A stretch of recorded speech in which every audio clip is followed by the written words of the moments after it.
chicos, esta es su maestra de matemáticas, Claudia Jiménez. Vamos a comenzar esta clase de funciones. Esta clase te va a ayudar a resolver tus dudas de acuerdo a la primera actividad que tú tienes de ir clasificando qué tipo de función es la que tiene f de x que te da en la tablita. Entonces, es para ayudarte a que contestes esa primera parte de tu actividad de la semana. Los tipos de funciones. Aquí tenemos en funciones dos grandes tipos de funciones o dos divisiones.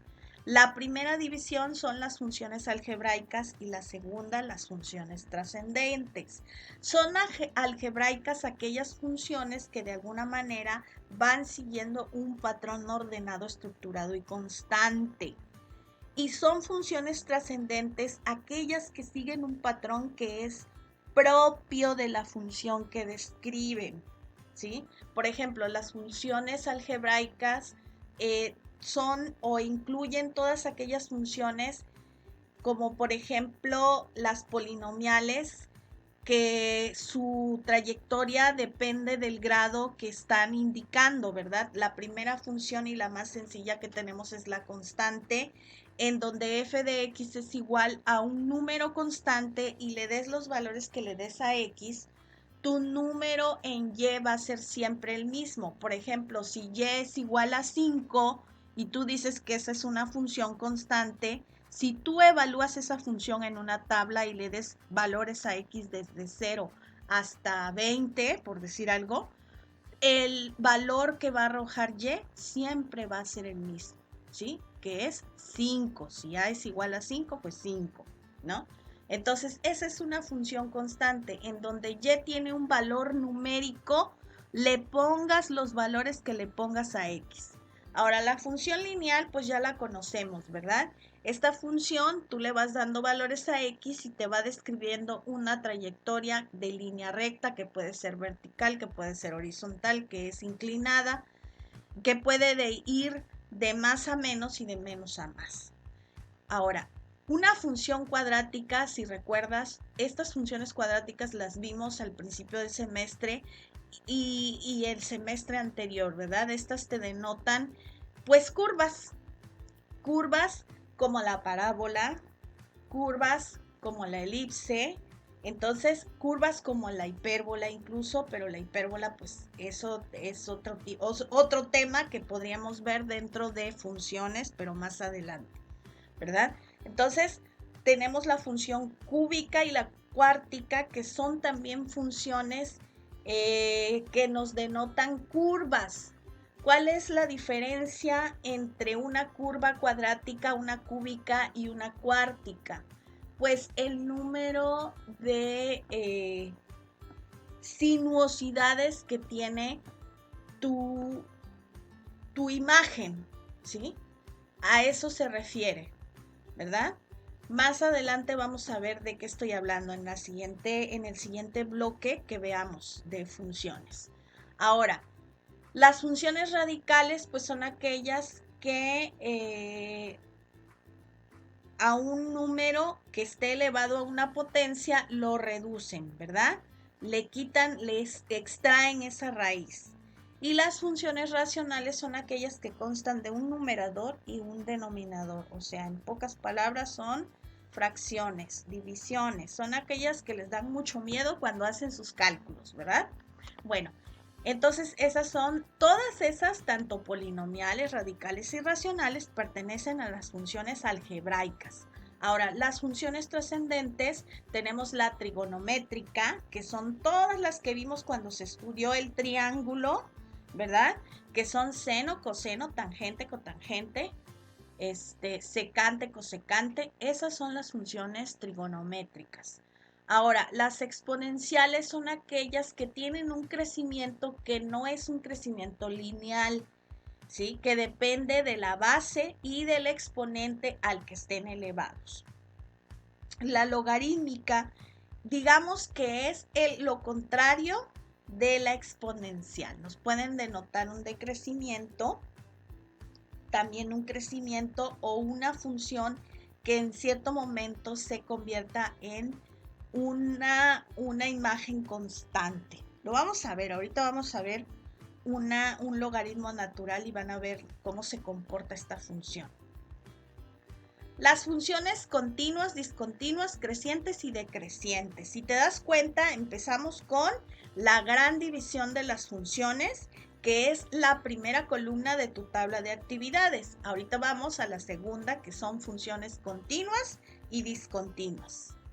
Bueno, ¿cuándo una función es continua? Cuando al momento de trazarla no despegamos el lápiz del papel. Quiere decir que punto por punto, un punto sigue al otro y así. Y no hay no se corta en ningún momento la trayectoria de esa gráfica. Aquí tenemos una de las funciones más comunes, que es la línea recta, y si te das cuenta, esta es muy parecida a tu primer ejercicio de la tablita, ¿verdad? Nada más que en tu tablita tienes 2x menos 5, creo. Bueno, si te das cuenta aquí, ¿por qué se llama continua? Ah, bueno, porque todos los puntos van uno detrás de otro. Y si te das cuenta también, esta es una función creciente. ¿Por qué es una función creciente? Porque cuando x vale 0, y vale 1. Cuando x vale 1, y vale 3. Si x vale 2, ¿cuánto va a valer y?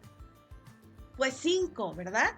Entonces quiere decir que y va creciendo a la misma medida que x crezca. ¿Sale? Eso es una función que se puede considerar como creciente. ¿Sale? Porque por ahí me decían, es que yo no sé cuándo es continua, cuándo es creciente, cuándo es decreciente, cuándo es discontinua. Bueno, déjame decirte que para que tú puedas tener esa exactitud en cuándo es una cosa y cuándo es otra, tienes que evaluar tu función. ¿Qué es evaluar una función? Darle valores a x. No le vas a dar 20 valores. Con 2 o 3 valores que le des, tú ya puedes bosquejar su gráfico. ¿Sale? Y teniendo su gráfico, tú vas a poder decidir si es una función continua, si es discontinua, si es constante o si es creciente o si es decreciente. Bueno, ¿cuándo tenemos una función no continua o discontinua?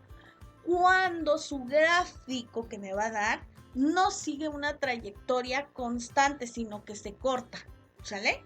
Entonces, eso es una función discontinua.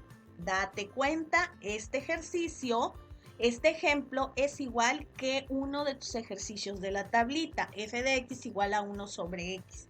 Esta función es una función racional. Y aquí sucede esto porque x se convierte en 0. Recuerda, cada vez que tú divides un número entre 0, tu resultado es igual a infinito. Si tú vas a la calculadora y divides un número, un 1, un 0, un 2, un 4, un 5, el número que tú le quieras poner y lo divides entre 0, la calculadora te va a marcar error. ¿Qué quiere decir? Que no encuentra el valor, ¿sí? En matemáticas nosotros utilizamos el símbolo de infinito. ¿Qué quiere decir? Que no sabemos en qué punto está el valor cuando x sea igual a 0 en este tipo de funciones. No sabemos si es infinitamente pequeño o si es infinitamente grande. Y en el plano cartesiano simplemente no lo podemos representar. Entonces ve aquí cómo es la gráfica de esta función. Son dos curvas, pero que no tienen una unión entre ellas, están separadas. Entonces aquí dice, necesitamos realizar dos trazos para representar la gráfica. Esta función es discontinua en el punto x igual a 0.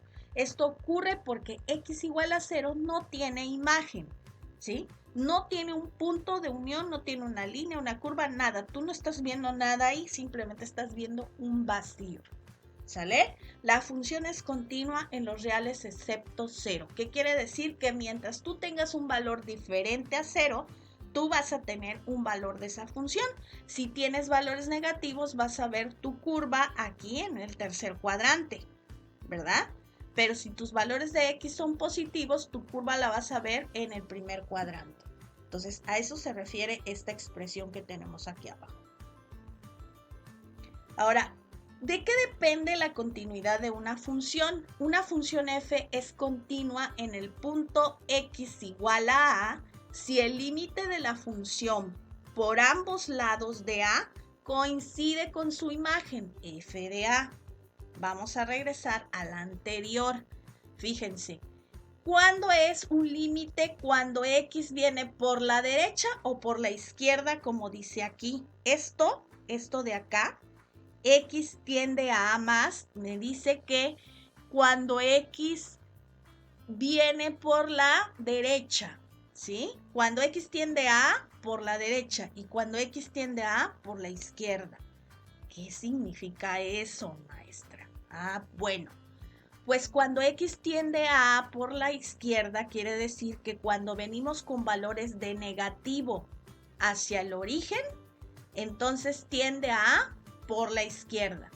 Y cuando venimos de valores de la derecha hacia el origen, entonces x tiende a A por la derecha. A eso se refiere. Por ejemplo, aquí, si ustedes tienen valores de x de 4, por ejemplo, el 4 me da un punto en el lado positivo de mi plano cartesiano. Pero a medida que yo voy avanzando hacia el origen, dense cuenta, aquí llegando en el 1, pues todavía tengo un valor en el plano cartesiano en su primer cuadrante, ¿verdad? Pero a medida que me voy acercando a 0, ¿qué pasa? Aquí en este valor, por ejemplo, ya se empieza a perder qué es que hay. Y cuando llego a 0, ¿qué pasa? Pasa que no veo nada, no hay nada. Si x valiera 0, no hay nada. Entonces quiere decir que ahí, cuando x tiende a A por la derecha, no encontramos nada, no hay ningún valor en y. Cuando x vale 0, no tenemos ningún valor en y.